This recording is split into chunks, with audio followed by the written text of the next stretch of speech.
Hey everybody, what's going on? This is Mike Vassallo over at Financial Equities, and this is another episode of Yeah, What's the Rate? I have real estate agent Kelly.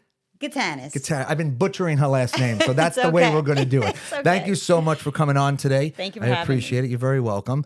The first question that I like to ask is, how did real estate become part of your life, and how did you get introduced to being a real estate agent? Okay. So I actually have to thank my husband for that because he kind of sparked the interest in real estate. But Okay. what a lot of people don't know about me is besides my, banking background, I also am an investor. I have a couple of properties that I actually have been managing. Okay. And so on that side of the real estate kind of gave me the experience and, It was in your blood. yeah, it definitely was Okay. in my blood. I love it. I love working with people. So, yeah, that's how I got into it. Interesting. Okay. Yeah. Everyone has like I was saying to you before, like no one wakes up or like as a kid, or maybe there are, but hey, I want to be a real estate agent. Hey, I want to be a mortgage banker. Absolutely not. It's something I feel like you kind of fall into, or it Yes. just kind of naturally happens and everything. So I had a similar story as well. It was not something that even being good at math. Miss Romano, my 7th grade math teacher, failed me and made me do summer school. And I was like, yeah, if she saw me now doing numbers and You'd be like, everything, "Oh, wow." I was like, I don't know where she is these days, but hi, Yeah. Miss Romano. Yeah. But yeah, it's one of those things where I feel like it kind of happens by accident. Right. And then it kind of just spirals into where we are today. Correct. And the industry is, I'm sure, just even in the short, what did we say, 5-6 years you've 6 been in the years, industry yeah, for, how yeah. much it's just changed. Oh, my I goodness. mean, so that was kind of like COVID-ish times. I was, So when I started, it was a completely, totally different market. There was a lot more inventory. The houses were actually sitting on the market for much longer. And then COVID hit. And, I was kind of doubting myself. I said, do I really want to do this? Right. It's kind of crazy to work, open houses virtually or, not be able. yeah, you couldn't even show the houses, right? You and, couldn't even get them into it. We're in an industry where people like need to see you. It's an emotional, Yes. so like having that taken away kind of made it more challenging. But boy, when we were off, we were Yeah, off. yeah. It's like you couldn't stop the Yeah, engine. It I was know, like things I were know. just insane. It was like shooting fish in a barrel. I said between Yeah. the purchase business and then on the mortgage end, the refi business was insane. I mean, we didn't know if we were coming or going. I mean, know. it was a wild time. So it's like, that's an interesting time to start because it was like you said, like, is this going to happen or not? And Yeah. to see then what happened, Yeah. it was Yeah, and it was actually quite it got nice. crazy. Yeah. Yeah. In terms of I guess we're all creatures of habit when it comes to our industries and Yes. how we kind of start our day or how we make our routine or schedule, if you will. Starting the year always in January, we all have these great goals and aspirations and things that we try to instill. And here we are, almost 6 weeks, 7 Right. weeks into the new year. And I'm just curious. I always like to ask, like, what does your routine consist of? Like, how do you hold yourself accountable for? So in this industry, it is very hard to kind of not stay focused because you don't have anyone that's holding you accountable. It's yourself. You're Right. waking up. What are you doing? For me, I kind of set a schedule.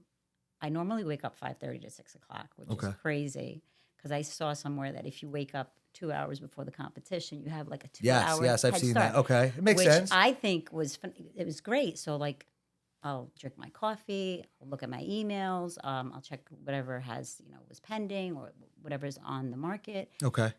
I'll put in a quick workout because for me, it's all mindset.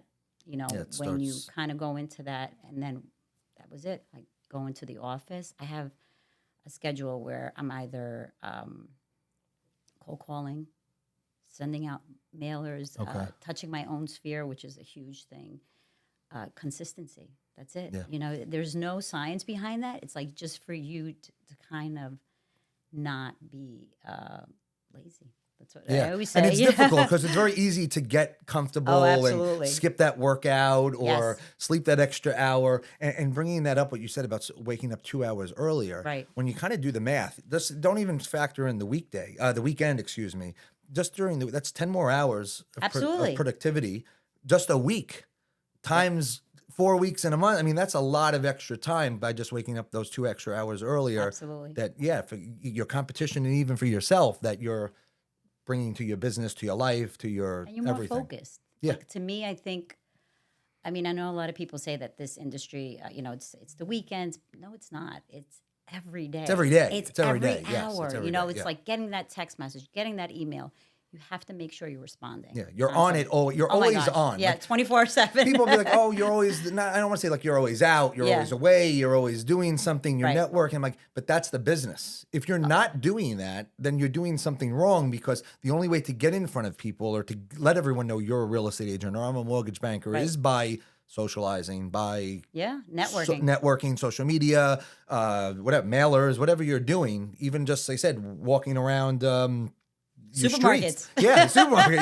Yeah. Anywhere. You really don't You never know know where you're going to get that business you from. don't know. Yeah. And like you're always on. So Right. yes, the flexibility is great. Yes. But there's also a lot that comes with it. So Yeah, flexibility could be an advantage and a disadvantage, I find. Like, the advantage is obviously like you can kind of maneuver your schedule. The disadvantage Yes. is knowing that you have that flexibility Yeah. and not, staying focused. Sometimes no. that 9 to 5 job, you have to do certain things. right. And then when you leave, you're done. Right. You can shut Right, it off. right. Where it's like you're Real estate, you there is no can't. shut No, off. you can't. But I'm able to be at all my kids' activities Absolutely, and games and school functions and stuff. And I feel like that's priceless. So if that's That's a pro. something that like, if I had to miss that stuff, like I wouldn't know what Right. to do. Yeah, no, Because no. everything is for them, And you So definitely don't it's- get the time back. No, and Yeah. no, my oldest is 13, and it's like, and I look at her, I'm just like, and already she's like, And a girl?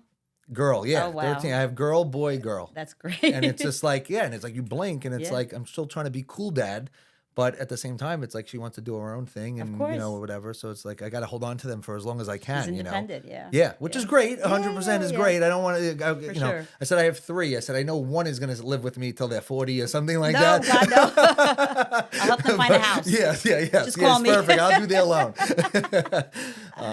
But it is wild, and the market obviously is something that we talk about on a daily basis. Yes. Of what we're seeing now.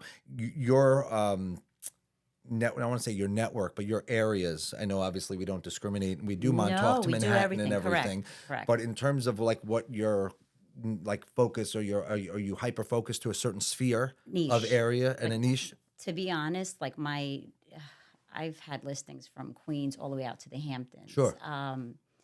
My niche, I want to say, I mean, I live in Manhasset right now. I've done deals there. I know a lot of people, but also, I was born and raised in Astoria.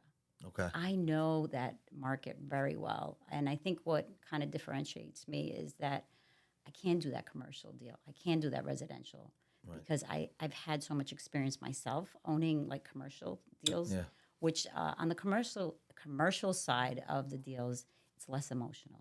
It's a numbers game, right? Is the rent roll? Does it make sense? Whatever. But Yeah. The residential, of course, I love it because to me, it's like you're not selling just a house; you're selling a lifestyle. Yes. You're selling, the neighborhood.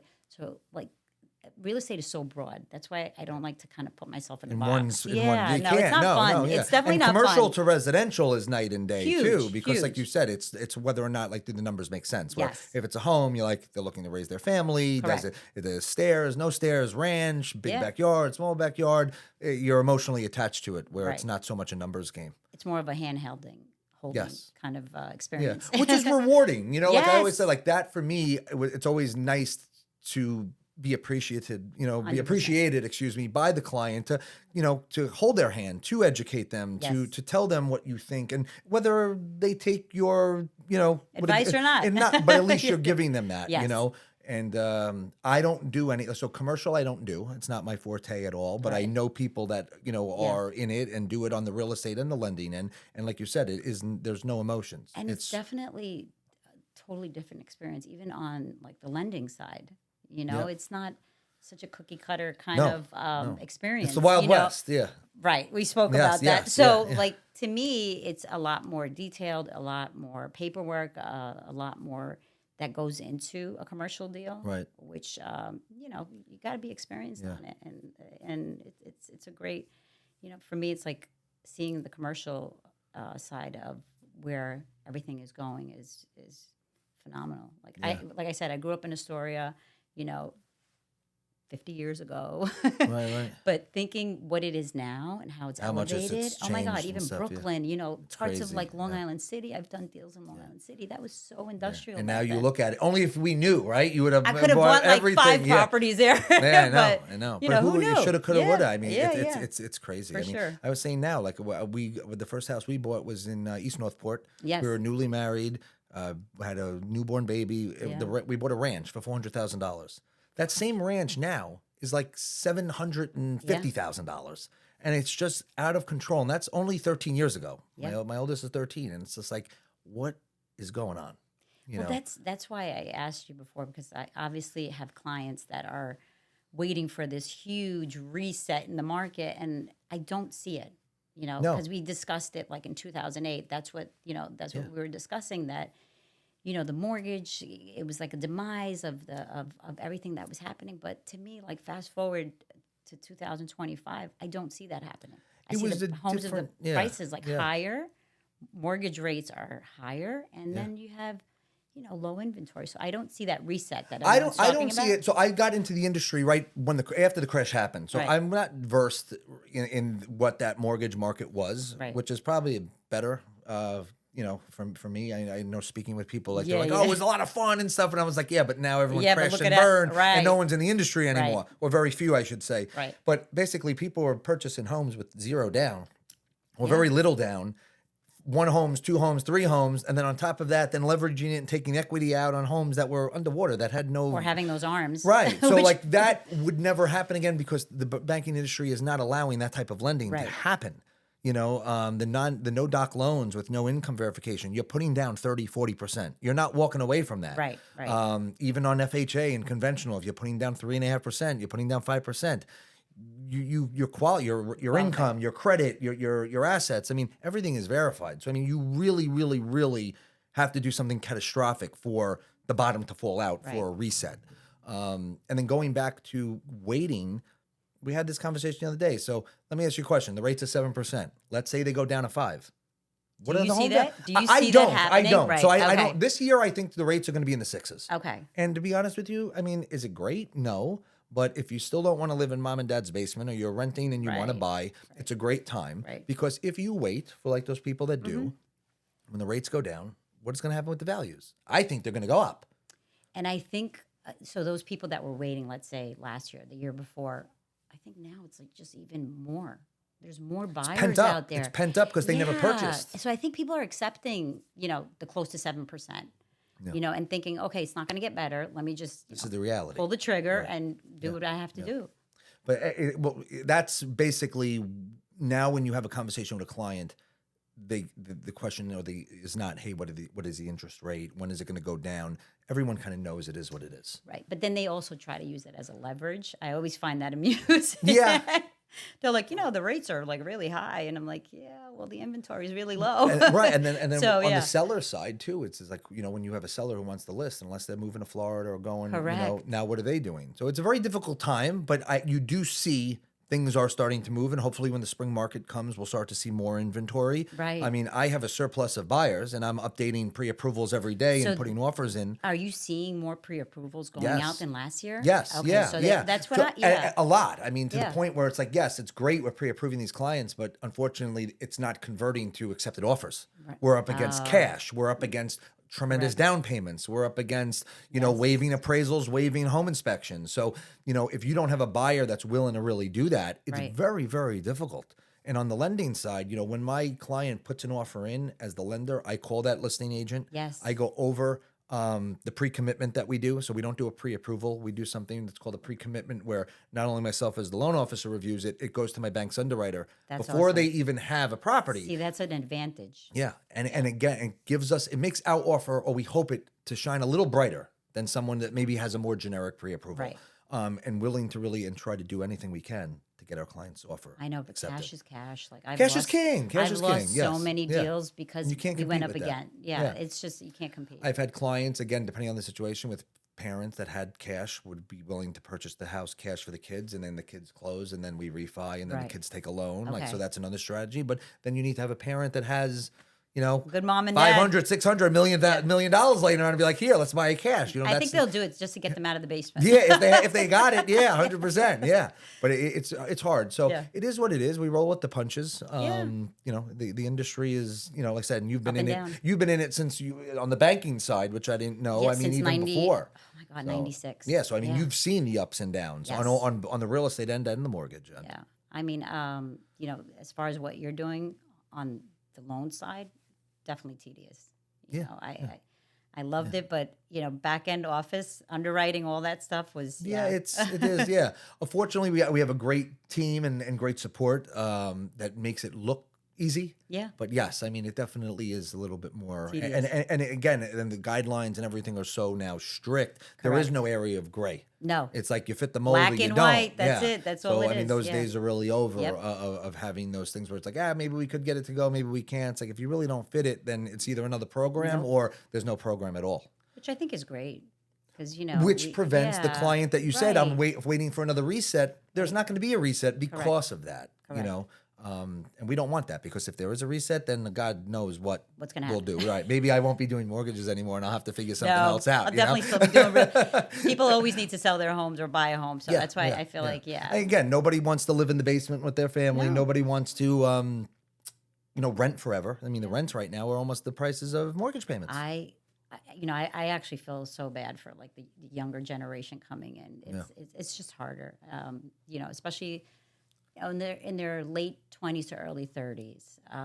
They're renting for like $3,500, $4,000. It's like, how are they saving? It's $30,000, $40,000 a year just in rent. And then their lifestyle and whatever they're trying to do, their vacation. Can't save. No. Can't save. No. Yeah. I mean, we I don't know about you, but when I got married, it was like save. That was our goal. That was our goal. My parents converted their garage into like a studio apartment for my fiance, girlfriend at the time, now wife, and we just banked everything. I mean, we came home from work. My mom had food ready. Yeah. It was the best. Yeah. I mean, and it allowed us to say. Otherwise, I think other than a car payment, I think that was like really my only bill, or maybe a cell phone bill, and we just banked until we had enough. And even when we had enough, we only put like 5% down, 10% down. We didn't, at that point was enough to get the job done. But times are changing. It's just a different time. I said to my wife the other day, I feel like I need to buy a house for my kids now and just rent it, and then they'll move into it, when they're ready. Because I said, if I wait 10, 20, 15 years, I said, they'll end up having to move out of state. They won't even be able to live in Northport or live not even Northport, but anywhere by us, because it just won't be affordable. Yeah. No, absolutely. So, I mean, just looking at the trends going up, it's insane. Crazy. And to think if the rates go down, the values go up higher is just mind-boggling. Yeah. I just don't it's just. So you almost want them to stay at 7. Yeah, well, even no, 6, just to stabilize everything. 6 or whatever, or even like the high 5s, I think is realistic. The 3s and 4s are gone. That's not going to happen. Can I tell you? I mean, when I purchased my first house, 1999, I think the interest rate was like 11%. Right. But my house was $385. Right. Not 700,000 or 800,000, but it was still $385,000 back then. But the income wasn't what it was now, too. Absolutely people weren't not. Making that, so it kind of almost levels itself out, because now people are making more with the higher purchase prices and stuff. So, segueing into something a little different. Okay. In terms of this year, so in January, I always try to set goals and things that I want to do to my business that maybe I didn't do last year, or things I see other people doing that I really would like to do. Is there anything that you're trying to do, like looking back on 2024, that you did, or you're looking to do more of, or introduce something else into your business plan for this year? Definitely marketing. I think marketing is crucial. To me, it's like last year I was doing a lot of print ad, which is great. Doing my mailers, which is also another great thing. But I think that the way that just everything is going is just digital. Yes. You need to be in front of people's face constantly, whether it's doing something like this, which is totally, my first time doing it. So it's a little bit, you kind of feel uncomfortable, but, it's a great experience. So I always think that incorporating a lot more of that this year, so people could get to know Kelly instead of it creates an identity of who you actually are. Because when they see the mailer or they see that print ad or whatever it is, it's like they just see your face. They see the company you work for, maybe a house you sold or listed or whatever, and they'll know. But this kind of creates a little bit like, who are you? Like peeling back the layers of like who you are as a person. Correct. And I think it almost is like a digital business card in a way where it's like people could kind of get to know you from your presence on all social media platforms, not necessarily even just a podcast, Right. but what you had posted, on your stories or in your Yes. feed, or Yes. different things that you do with your office and different charity events you may be involved in and things like that. It all creates an identity of who that person is. Who is Kelly? Who is Right. Mike? And that's really what the whole focus behind this podcast was trying to create an identity. To who you are. Yeah, because Kind of I recover. don't think like, again, so since COVID happened, the business for us changed a lot. I used to meet with my clients to do a pre-approval in person. Then Right. when they got into contract, I would have them come back into the office, or I would drive to their home, sit down with them, go over the whole loan estimate. We would have coffee, Right. wine, whatever. They would sign everything, give me a check for the appraisal, and I would leave. And I would do that from 5 o'clock to probably 9 o'clock at night and go house to house. Now COVID happens. Now I don't even get to meet my client. Now they send me the docs through email. I give them the pre-approval. They go to contract. I send them. So know. from a time perspective, hey, it's great. I'm home, or I'm working from wherever, and I'm not having to drive all. But I miss the one-on-one. I Which totally. I I'm think with was the you on most- that because, like we were discussing, people don't go into the office. I am such an office person because to me that kind of gives me a schedule. Like if I'm home working, which is great, you have that flexibility, but you're gonna cook, you're gonna put a load of laundry. But if I'm in that office from like 10 to like 4 or whatever, You're laser focused. that's it. I am not doing anything. I'm there for a specific time to whatever I have to work on. So I do miss that. I miss, actually going in. But again, And are there people in the office, like when you go, are there other agents and stuff? Or there actually are. Yeah, that's yeah. good. Like yeah. which is great because you kind of feed off of each other. 100%. Discuss, Yes. what they're seeing as far as which market. I do think that's important. Yeah. I think it lights a fire under your butt. You 100%. see someone Yeah. putting 2 listings under contract You're like, or whatever, and you're yeah. like, wait, and like, what am I doing? Like, why am I not doing Correct. that? That's- And it's like, it kind of gives you that Yes. umph to like say, okay, I got to change, or I got to make those calls, or I have to dial, or I have to, and when you're home, or even if you're in the office by yourself, Right. you could get a little lackadaisical very easily and 100%. in that funk, and it's very, very difficult. Even getting up, putting on your makeup, getting dressed, going into the office, yeah. you're in a different mindset. And Yes. this business is all mindset. It's all about That's how you're all. gonna get It's the all next- it is. Yeah. I mean, there's thousands of real estate agents, thousands of mortgage people, your attorneys and everything. It's like really like what sets us apart Correct. from that other person. And if it's getting up and going and doing that little extra thing, that could make the difference. Yeah. At the end, so 2 things I wanted to start doing is at the end of the week on Friday, I always try to like look back and say, okay, What did I do? what did I do Right? this week? Yeah. And there are some days or weeks, I should say, where I'm like, oh my God, I killed it. I was so productive. I did boom, boom, boom, boom, boom. I got Yeah. everything off. And then there's other weeks that I'm like, oh my God, like really like, and again, it's something happens. I mean, you just don't know. Yes. Life happens Life. and that's okay. But when you go back and now you're 6 months into the year and you're looking back on your productivity or your clientele or whatever, and you're like, what am I doing? You only have yourself to blame. Absolutely. So- Yeah, that's definitely accountability. That's on you. And I did a vision board at the beginning. I haven't done Oh a my vision God, my board in kids forever. love those I things. haven't done one in And years. I have to tell you, that's actually really good. And it was Yeah. good because again, it's like, what's your why? And I Yeah. know we all say like, oh, for my Yeah. family and like all the cliche things, Right. or like, well, I want to be fit, I want to go to the gym, I want to work Right. out. But it truly gives you like, what are you doing this all for? You can't bring it with us Nope. when we're gone. It is what it is. You could, like, what is the reason you're doing what you're doing? And I think it helps give you that motivation to get up, to work out, to put on your makeup, Especially to if get you're to the putting office. that thing like smack on the front of your face, like every yeah. morning And you're looking there's at like it. realistic things, and then you could put the Lamborghini on there and Yeah. stuff that are things that And the are out of 25 listings you're going to get in a month. Yeah. That's like- But you have to have But- things that are like, very attainable. Right. Then you can have your ones that maybe are a little bit more outlandish. But like setting those goals for me have always been very helpful.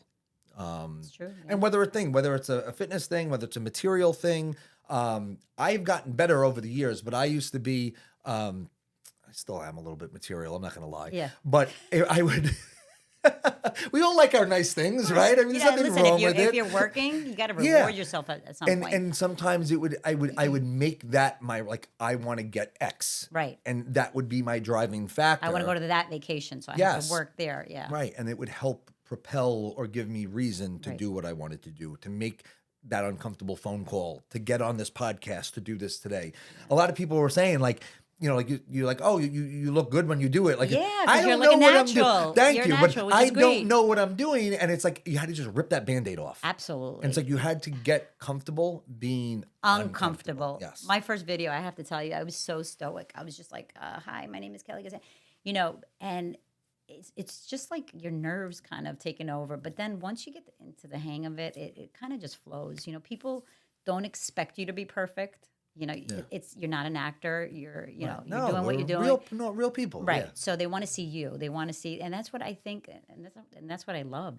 That people are actually being authentic in front of a camera. Yeah. Showing who they are. So yeah. And your peers and family and friends and stuff, like they would never do what we're doing. So when they see it, they're like, wow, like you're good. Like you could do, and it gave me a little bit more of like a confidence boost. Yeah. To be like, all right, maybe whether I sound weird on the microphone No. I'm a very hand gesture person. So on the It's first Italian so in on the you. on the first one that I was It's looking the at, Italians I was and the doing Greeks it was still, almost like- like I was doing sign language on top of talking because Yeah. my hands are all over the place. And then I was like, I have to like. So again, you learn Yeah. as you go. There's no script or anything like that. But this is just another tool in our chest, Yes. if you will. Correct. To be able to bring to one of your to one of your clients, Right. to a listing, to a buyer. When Yeah. they see this stuff, they're going to be like, wow, like she's authentic. Yeah. She's my people.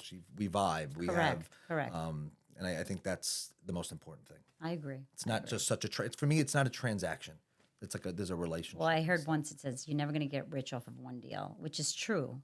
It's like that consistent business. Yeah. And how do you do that? You give personal attention. You give that experience that everyone needs, whether it's a $300,000 co-op or a $4 or $5 million listing. Yeah. For me, giving You that handle same them all the same. experience, you have to give the same. Yeah. And that $100,000 co-op could lead to a $2 million listing. I still do. It's funny. I'm in the industry, 6 years? I still do a lot of rentals, which to me, I love rentals. A lot of people don't. It's like, but I do feel like that renter is potentially going to be a home buyer. That's the goal. I mean, the American Relationship-based- dream. Correct. It's a relationship-based, industry. So the more that you service, whether it's the renter or the homeowner, giving that experience and the service, I think it's just like a consistent flow of business. Right. No, I agreed. And those are like, and I'm a big into. I use the analogy of seed planting. Yes. And I feel like you can't do enough. You could do just everywhere, no matter where you go. I drive myself crazy. Yeah, I wake up in the morning. I'm like, okay, what am I going to do today? Yeah. How am I going to get business? Go to that same coffee shop that I go to. Speak to the same people. Like you said, it's all being out there.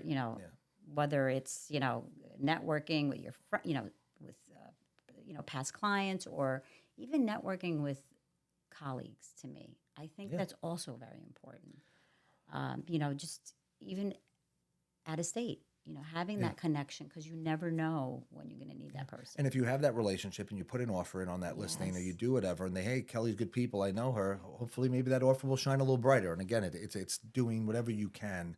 I mean, I had a client that wanted to sell their house in Greece, which is crazy, but But I'm sure Daniel Gale has some international connection that you could run with and help them. That's very, very important because I was in I believe it was Crete, and I was just like kind of walking, and I see their sign, their office there, and I'm like, oh my goodness, Sotheby's has in Greece, which is great. Boom, referred it out. Great. It was it's awesome that easy. you're able to do that. Yes, I mean, it's huge. yes. The reach is, and again, Yes. you didn't have to say no. I couldn't help you. No. You're able to. It's Yes. amazing. It's amazing. Servicing the client. Yeah. I'm limited to some states I can't do it, so I do. I have to say no sometimes, unfortunately. Yeah. But, Well, you don't want to. Yeah, that's a little. yeah. State to state is a little different too. Majority of my business in New York, New Jersey, Connecticut, and we've been doing a ton of Florida. Everybody's leaving and going to Florida. It's like it's warm, it's sunny, there's no snow. I know. So I mean, but yeah. But other than that, I appreciate you coming on today. This was great. This was a lot of fun. Yeah. And Kind of scared if you were going to ask me like Yankees or Mets or Knicks or like the Nets no, because I have no. You have no. None. That's fine. You don't have to be a sports I mean, fan. I am a Knicks fan Are because of you my a Knicks? husband, but like, Okay. I actually don't. All right, know that's fine. players, yeah. But it's all good. My family and my I feel like we all revolve around sports. So everything Yes. is a competition and everything is sport related Well, yeah. in some way or another. But Well, my poor husband is like the only man in the house, so okay, he's outnumbered. Three he's girls. totally Yeah, that's outnumbered. it. Yeah. So whatever he tells us to watch, You're like, you're watching. we're You're on like, his team. All right, there you go. That's great. That's yeah. great. But it Awesome. was so good, Yeah, you look know, forward to coming. watching this back. Yeah, Thank me you, too. everybody. Thank Make you, sure to guys. give us a follow, excuse Yes. me, if you're not.